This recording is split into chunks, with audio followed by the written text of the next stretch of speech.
अस्सलामुअलैकुम आदाब भाई, कैसे हो आप सब। उम्मीद है कि आप लोग बिल्कुल ठीक होंगे। ज्योति मौर्या को लेकर के आप लोग बहुत सारी वीडियो बना रहे हैं और अपने अपने धंधा खोले हुए पैसे कमा रहे हैं। काफ़ी वीडियो बना लिए, कोई नहीं, चलो अच्छी बात है, वीडियो बनाना चाहिए इसलिए कि इस तरह से समाज में और औरतें ना उभरें, ताकि हमारा और किसी का घर बर्बाद हो, किसी का घर बर्बाद ना हो। उसके बाद ज्योति मौर्या के लिए सबको लड़ना चाहिए कि ज्योति मौर्या का घर बस जाए और उसके पति के साथ में, क्योंकि दूसरा गैर गैर होता है, बच्चों का बाप कोई नहीं बन सकता है। लेकिन ज्योति मौर्या से गलत औरत, जो निहायत बुरी औरत है, वो पाकिस्तान से भागी है।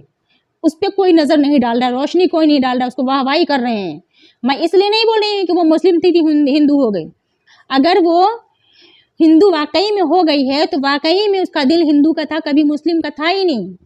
लेकिन अगर वो यहाँ कह रही है कि हाँ मैं हिंदू हो चुकी हूँ, तो अगर उसका दिल थोड़ा भी, तो वो मुस्लिम ही होगी अंदर से। याद रख लीजिएगा आप लोग। या तो वो जहर उगलने आई होगी हिंदुस्तान को, हो सकता है जासूस हो, हिंदुस्तान में आई हो, जो अपने शौहर की ना हो। ये उसका शौहर जो है, जो उसके लिए घर खरीद के दिया, उसका ज़मीन खरीद के दिया, वो सबको बेच बाच करके वहाँ से यहाँ चली आई। उसके बाद उसका शौहर जो पैसा भेजता था, उस पैसे को गलत इस्तेमाल करती थी, अपने शौहर के पैसे को। कहाँ से सही है ये औरत। अपने बच्चों के बाप को एक दूसरे का प्यार को ख़त्म कर दी। दूसरा होता है, दूसरा बाप नहीं बन सकता है। एक तो इतनी उम्र की है और जिसके लिए भागी आई है हिंदुस्तान में, वो लड़का इससे काफ़ी उम्र में कम है। उसके बाद उसके साथ रहेगी।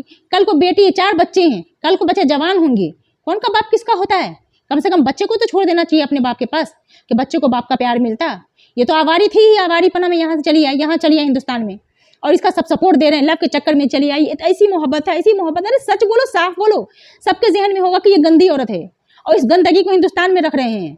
मैं ये नहीं कहती हूँ कि हाँ ये हिंदू हो गई है तो इसलिए मैं बोल रही हूँ, मुस्लिम है इसलिए मैं बोल रही हूँ। नहीं, हिंदुस्तान में बहुत सारी लड़कियां जो हिंदू हो रही है, जो जैसा है वो कर रहे हैं। जिसका दिल जैसा है ना, वो अपने लोगों में चले जाएंगे जो जैसे। पाकिस्तान में भी हिंदू रहे, वहाँ हिंदू बन करके यहाँ क्यों आए। कम से कम जिसका बच्चा, उसके बच्चे को दे देना चाहिए। बच्चे का प्यार, बाप बेटे का प्यार तो नहीं बढ़ता, बच्चे का बाप का प्यार, बच्चे का प्यार, ये तो प्यार रहता। लेकिन नहीं, हिंदुस्तान वाले हवा दे रहे हैं, हमको समझ में नहीं आ रहा है किस गंदगी को अपने देश में रखना चाह रहे हैं। वो गंदगी लेकर के चली आई है, इतनी गंदी औरत है, कैसे उसको सपोर्ट कर रहे हैं, मुझे समझ ही में नहीं आ रहा है। क्या सारी गंदगी हिंदुस्तान में ला करके जमा कर देंगे। हम सबको बोलते हैं क्या कि मैं सच बोल रही हूँ, साफ बोलूंगी तो बोलेंगे पाकिस्तानी है, पाकिस्तानी चले जाओ। मैं हिंदुस्तानी हूँ, हिंदुस्तान में रहूंगी, और मैं हक बोलूंगी, सच बोलूंगी। और मैं ये कहूँगी कि वो गंदगी लेकर के आई हिंदुस्तान में, हिंदुस्तान से भगाइए आप लोग।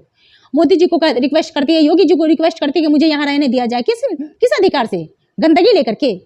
क्या हमारे देश में औरतों की कमी है क्या, कि वहाँ से जो वो औरतें आई हैं वो भी गंदी औरतें? एक अच्छी औरत रहती तो चलो कोई नहीं, चाहे वो जिस समाज से रहती, लेकिन इतनी गंदी औरत, 4 बच्चों की माँ, और अब अपने शौहर को धोखा दे करके आए। पहली भी शादी लव से की हुई थी, कितनी सारी झूठ बोल रही है वो औरत, अपने शौहर को झुठला रही है। सब लोग उसको हवा दे रहे हैं, उसका साथ दे रहे हैं। हमको समझ में नहीं आता क्या हो रहा है हिंदुस्तान के लोगों को। सच बोले, हमारा हिंदुस्तान सब साथ में मिलकर के आज़ादी की लड़ाई लड़ रहा था कि अच्छे और सच्चे लोग रहे हमारे हिंदुस्तान में, तो सच्चे लोगों, अच्छे लोगों को रखे, भगाए यहाँ से हिंदुस्तान से इस औरत को। ये औरत रहने के लायक नहीं है हिंदुस्तान में। जो अपने देश की ना हुई, जो अपने बच्चों की नहीं, वो किसकी होगी। लोग अपने देश के लिए मर मिटते हैं, और ये कैसी भगोड़ी है, आवारी है, बदतमीज़ है। मैं जो बोलूँगी साफ बोलूँगी, सच बोलूँगी। बदतमीज़ नालायक है, किसी की नहीं होने वाली है। और जब तक के लिए अल्लाह हाफिज़। अल्लाह आप सबको खुश रखे और मेरा सपोर्ट कीजिए।